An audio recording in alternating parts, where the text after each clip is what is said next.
បាទប្រូបមានសួរបងប្អូនបាទ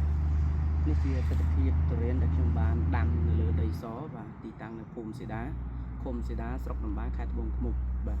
ហើយកាលនោះខ្ញុំមិនមានការយល់ដឹងអំពីទុរេនអីទាំងអស់បាទយើងដាំគឺដាំចន្លោះម្រេចហើយកាប់ដាំដូចបងប្អូនបានឃើញណាអត់ស្មើគ្នាទេបាទមានតូចមានធំមានទាបមានខ្ពស់អត់បានពូនអត់បានអីទេជាទូទៅដំណាំមួយនេះគឺជាត្រូវការដាំលើដីទួលស្រស់ល្អបាទកុំឲ្យវាអាលំរឹសនឹងទឹកកុំឲ្យដីផ្អៀកជាដើមអញ្ចឹងថ្ងៃនេះខ្ញុំចង់ចែកម្លែកជូនបងប្អូនអំពីមូលហេតុខ្លះដែលធ្វើឲ្យទុរេនរុះក្តាប់បាទនៅក្នុងដំណាក់កាលក្តាប់ប៉ាន់មេដៃមេជើងរហូតទៅដល់ប៉ាន់កពួនដៃអញ្ចឹងដើម្បីកុំឲ្យទុរេននឹងរុះក្តាប់ជាទូទៅយើងត្រូវជំរុញត្រួយណានេះនៅពេលដែលយើងបង្អត់ទឹកយកផ្កាបានហើយឃើញរូបរាងផ្កាជាភ្នែកក្តាមជាជើងកដោច្បាស់លាស់ហើយនៅពេលនោះយើងត្រូវការដាក់ទឹកជួយសម្រួលឫសវិញបាទទី1គឺយើងដាក់ទឹកឲ្យសពពេញមកសម្រាប់មេឬក៏ពេញមកផ្ទៃចំការកាន់តែល្អបាទឲ្យសើមល្អដូចខែភាសាអញ្ចឹងដើម្បីសម្រួលឲ្យឫសនឹងដើរចេញហើយស្រូបយកសារធាតុទឹកទៅជំរុញត្រួយនេះបាទហ្នឹងទី1ទី2ដើម្បីឲ្យវាកាន់តែដើរបានលឿនទៀតនោះគឺគេប្រើសារធាតុជួយសម្រួលឫសបាទជាទូទៅគេប្រើអរម៉ូនជួយជំរុញឫសមានhumic acid បាទមាន fulvic acid មាន atonic មានសារធាតុផ្សេងៗមួយចំនួនទៀតបាទដើម្បីសម្រួលឲ្យឫសនឹងដើរហើយកលាំងដើម្បីដឹកនាំសារធាតុទឹកនិងជីជំរុញទៅដល់ដើមក្នុងគោលបំណងជំរុញត្រួយនេះឲ្យដើរលឿនអាហ្នឹងផ្នែកខាងក្រោមហើយការដាក់ទឹកដូចខ្ញុំបានជម្រាបគឺសើមជាប្រចាំបាទដើម្បីរំដោះឫសហ្នឹងពីការដែលយើងធ្វើ stress មុនយកផ្កានោះបន្តមកទៀតផ្នែកខាងលើក្រៅអំពីការដែលយើងសម្រួលឫសនិងជំរុញទឹកផ្នែកខាងក្រោមគឺយើងខាងលើនេះដាច់ខាតយើងត្រូវតែប្រើសារធាតុជួយសម្រួលវាជំរុញវាដើម្បីឲ្យកោសិកាត្រួយថ្មីហ្នឹងប្រឹងចេញរួចបាទអញ្ចឹងយើងអាចប្រើជីដែលមាន N ធំជាង PK លាយជាមួយនឹងអរម៉ូនជួយជំរុញផ្នែកលូតលាស់បាទឧទាហរណ៍ដូចជា Gibberellic acid បាទឬក៏ Atonic ឬក៏1500 21 3ដងអីជាដើម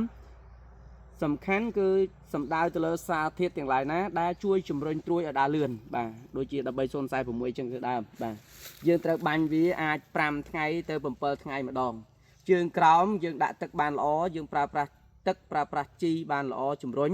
ខាងលើគឺយើងត្រូវការជំរុញបែបនឹងដែរអញ្ចឹងធ្វើឲ្យត្រួយនឹងចេញបានលឿនពីព្រោះថាបើសិនជាត្រួយនឹងដូចបងប្អូនបានឃើញខាងនេះណានេះ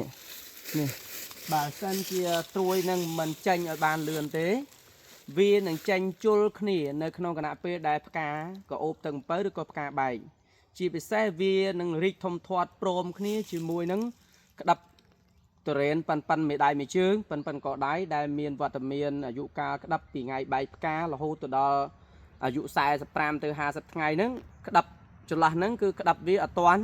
មានក្របរឹងមាំទេអញ្ចឹងហើយធម្មពលបើសិនជាត្រួយនេះចេញខ្លាំងលើសពី30ទៅ40% ធម្មពលទាំងប៉ុន្មានគឺត្រួយបឺតយកមកទាំងអស់អញ្ចឹងហើយត្រូវតែជ្រុះក្តាប់បាទហេតុនេះបានជាទូទៅគេតែងតែរិះរកវិធីធ្វើយ៉ាងម៉េចដើម្បីឲ្យត្រួយចេញឲ្យលឿនណាឲ្យត្រួយចេញឲ្យលឿនមុនផ្កាបាយឬក៏គេប្រើពាក្យមួយថាយកត្រួយក្នុងផ្កាបាទជាក់ជូនបងប្អូនឡើងវិញនៅពេលដែលឃើញវត្តមានផ្កាជាក់លាក់ជាផ្ការូបរាងដូច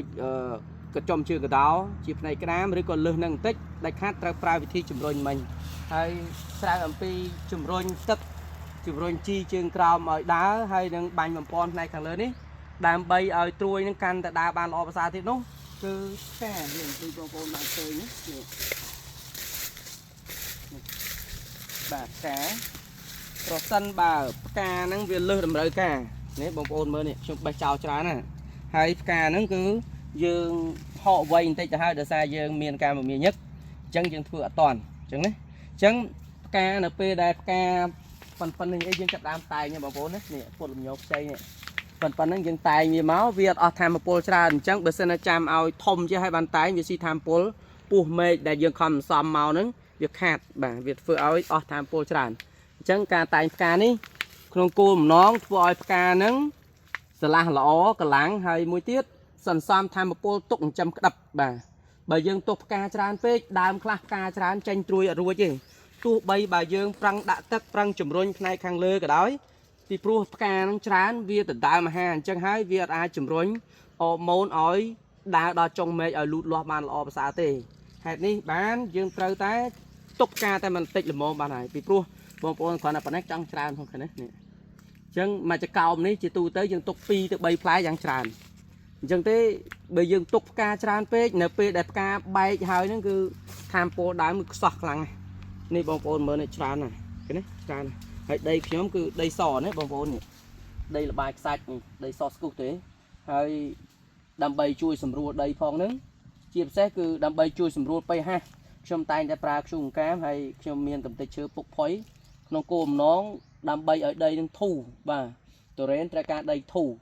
បើដីនឹងមិនធូរទេទុរេនហ្នឹងគឺពិបាកក្នុងការលូតលាស់ល្អណាស់អញ្ចឹងធ្យូងអង្កាមនេះមានគុណសម្បត្តិច្រើនណាស់ជាពិសេសវាជួយឲ្យ pH ហ្នឹងកើនឡើងបាទកុំឲ្យវាខ្លាយទៅជាដីអាស៊ីតបាទជួយសម្រួល pH ជួយរក្សាសំណើមធ្វើឲ្យដីផុសធ្វើឲ្យដីធូរបាទនឹងមានលក្ខណៈពិសេសជាច្រើនផ្សេងទៀតបាទអញ្ចឹងបើសិនជាបងប្អូនដាំទុរេនគប្បីដុតធ្យូងអង្កាមបាទដុតអង្កាមយកធ្យូងឲ្យបានច្រើនណាហើយទុរេននេះអាយុកាល7 ឆ្នាំបងប្អូនណាបាទហើយខ្ញុំតែងទុកប៉ុណ្្នឹងហើយមែកនេះយើងមិនបានកាត់មិនបានអីឲ្យបានស្អាតបាតទេកាលនោះគឺដូចខ្ញុំបានជម្រាបបងប្អូនពីដើមទីបាទគឺយើងមិនមានការយល់ដឹងពីវាអញ្ចឹងហើយអ្វីដែលខ្ញុំបង្ហាញជូនបងប្អូននេះគឺជាការចែកម្លែកនៅអ្វីដែលខ្ញុំបានដឹងខ្លះបាទហើយបើសិនតែខ្ញុំនិយាយទៅមានការលើសលួសយ៉ាងណានោះក៏សូមការអធិស្ឋានបងប្អូនណាបាទសូមអរគុណ